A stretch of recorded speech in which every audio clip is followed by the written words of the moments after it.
Nós vamos fazer o link lá com a Câmara de Vereadores, onde acontece nesse instante lá a leitura, né, do relatório da Comissão Processante do Ouro Verde, que apura a omissão do prefeito Jonas Donizete nos desvios de verbas da área da saúde. Oi, Rose, boa tarde. Como é que está a situação aí?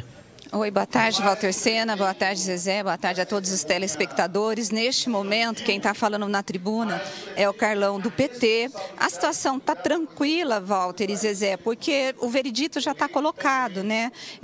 Muito provavelmente não, os vereadores da base de sustentação do prefeito vão inocentá-lo, né? E já está a própria oposição, quando tem usado a tribuna para falar sobre a denúncia de corrupção, já dá como certo, né, essa decisão da base, e tem pedido, na verdade, para que, apesar de inocentar o prefeito neste momento da CP, que haja uma possibilidade de continuar uma investigação na área da saúde através de uma comissão processante, de uma CPI, comissão processante, comissão parlamentar de inquérito, que pede para investigar a saúde, que já tem 7 assinaturas. Agora, se isso vai acontecer ou não, Walter, eu acho que é muito difícil. Só para vocês terem uma ideia, o prefeito de Campinas hoje ele está em Brasília, ele deve se reunir com o ministro Moro para falar sobre a questão de segurança nas cidades enquanto presidente da frente parlamentar, e no final, né, da votação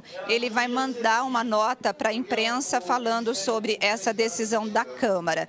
Mas assim, os discursos a oposição tem chamado a atenção para a existência da corrupção, e a base, por exemplo, tem dito que é uma politicagem e que a oposição quer o quanto pior, melhor. O que a oposição tem negado, e a oposição tem dito que quem está cega é a base, que não tem visto a precariedade na saúde e a existência de desvios de dinheiro no Hospital Ouro Verde. Walter e Zezé.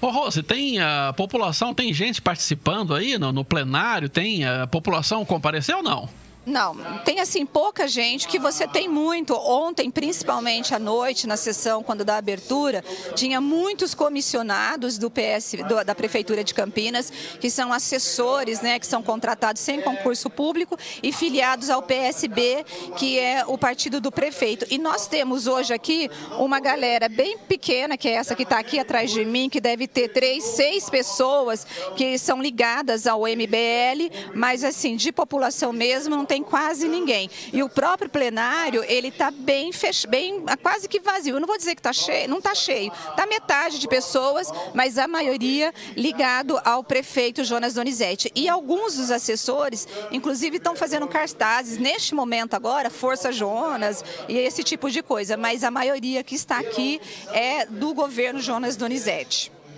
Obrigado por enquanto, Rose. A Rose continua conosco e vamos dividindo entre aqui no estúdio, lá na Câmara, para trazer também comentário, participação da Rose. Zezé, o que a gente comentava aqui ao longo da semana era o seguinte: daqui a pouquinho a gente vai apresentar uma reportagem mostrando detalhes do relatório. E o que a gente comentava? Porque é claro que ninguém está aqui antecipadamente querendo condenar ou inocentar o prefeito. O que a gente comentava é que, claro, se fosse para ter uma medida antecipada, não precisava da CPI, não precisava da votação. Então a gente contava com uma investigação, com uma apuração isenta, rigorosa, técnica e, claro, que trouxesse fundamentalmente um relatório que tinha densidade, que tinha consistência. Então, o relatório, o que a gente cobrava da comissão era um relatório que tivesse, vamos dizer assim, substância, né?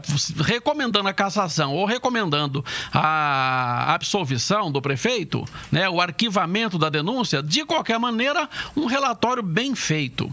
E aparentemente, pelo que a gente pôde constatar, não foi isso que aconteceu. O relatório, né, final da comissão ignorou depoimentos de testemunhas de acusação e também as provas coletadas ao longo do processo investigatório da própria comissão processante e também do Ministério Público. Vamos dar uma olhadinha na reportagem e a gente comenta na sequência. O relatório final, elaborado pelo vereador Gilberto Vermelho, privilegia a versão dada pela defesa do prefeito Jonas Donizete. No parecer de 61 páginas, 30 delas são destinadas a argumentos utilizados pela defesa, ou seja, quase 50% do relatório.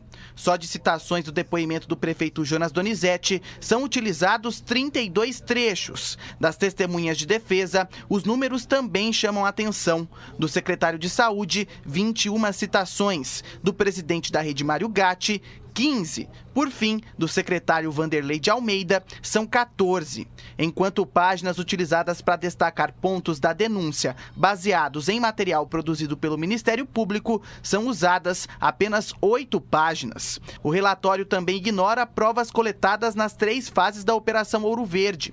Utiliza argumentos da defesa. Em um dos casos, explica que Daniel Câmara, ex-diretor da Vitale, esclareceu que não houve nenhum pagamento a secretários ou agentes públicos, mas as investigações do MP demonstram o contrário.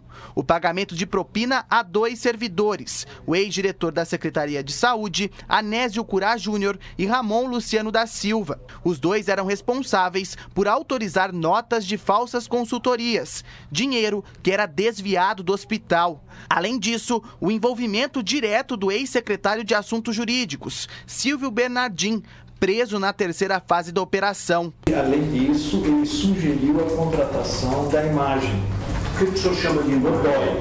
Ele sugeriu também a contratação da lavanderia. A propina paga ao ex-secretário de Assuntos Jurídicos da Prefeitura de Campinas, Silvio Bernardim, seria cruzada. Ou seja, essas empresas que tinham contratos superfaturados com o Ouro Verde faziam o pagamento direto ao secretário. Por isso, a OS Vitale não tinha envolvimento direto nos pagamentos. Silvio Bernardim é apontado pelo Ministério Público como o homem da prefeitura no esquema de corrupção. Entre essas empresas está a que pertence a Gustavo Catar de Godoy, filho de Silvino de Godoy, ex-presidente do Grupo RAC, dono do jornal Correio Popular. Na denúncia é apontado um telefonema entre Silvino de Godoy e o ex-diretor da Vitale, Ronaldo Foloni, que é tratado da liberação de verbas para o hospital, e uma reunião com o prefeito é citada. Preocupado justamente com o eventual colapso na área de saúde, tá? Ok. Isso não seria um noticiário positivo para o prefeito tem uma boa visibilidade política, eu acho que seria adequado isso.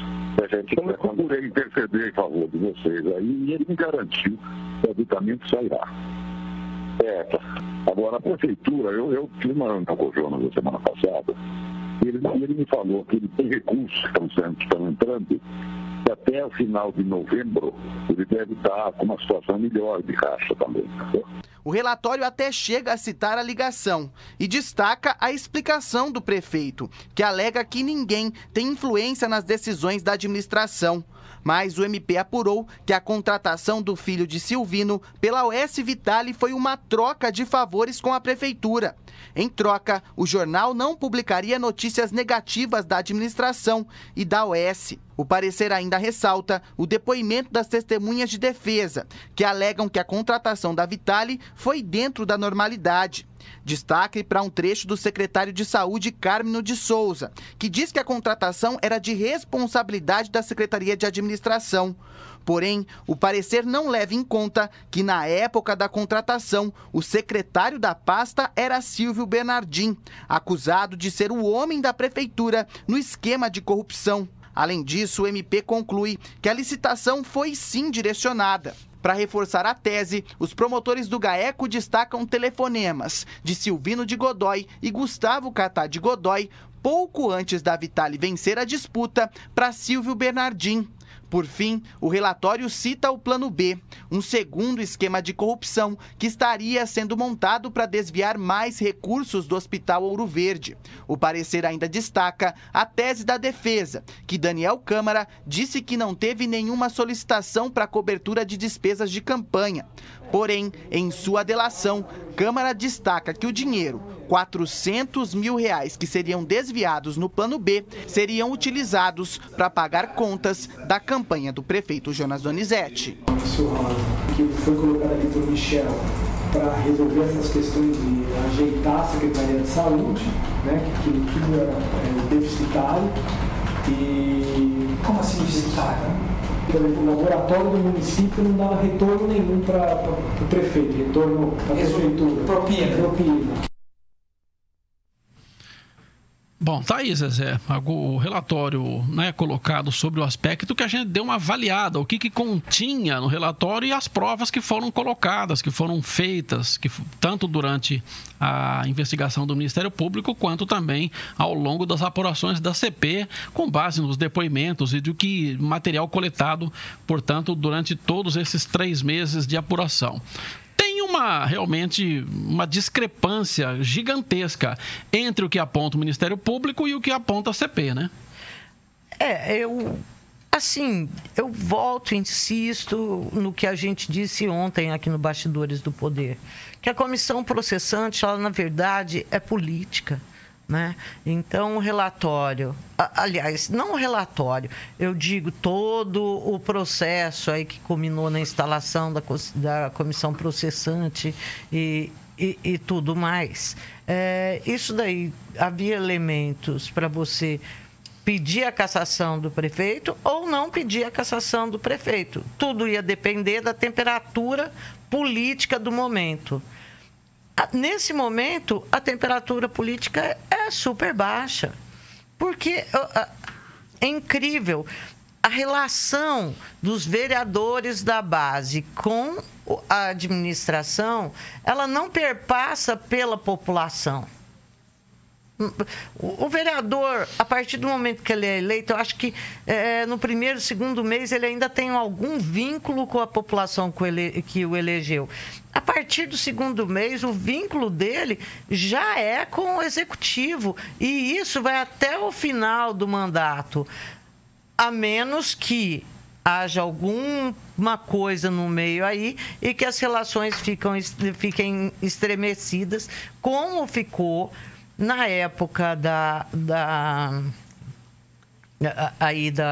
instalação da CP. Era um momento bastante suscetível do governo, porque se via, aí vislumbrava a eleição da Câmara, a Prefeitura tinha um lado, o Jonas Donizete, o Vanderlei Almeida, que é o articulador dele, tinha um lado, e isso daí estava desagradando pelo menos 10 vereadores que são fiéis da balança.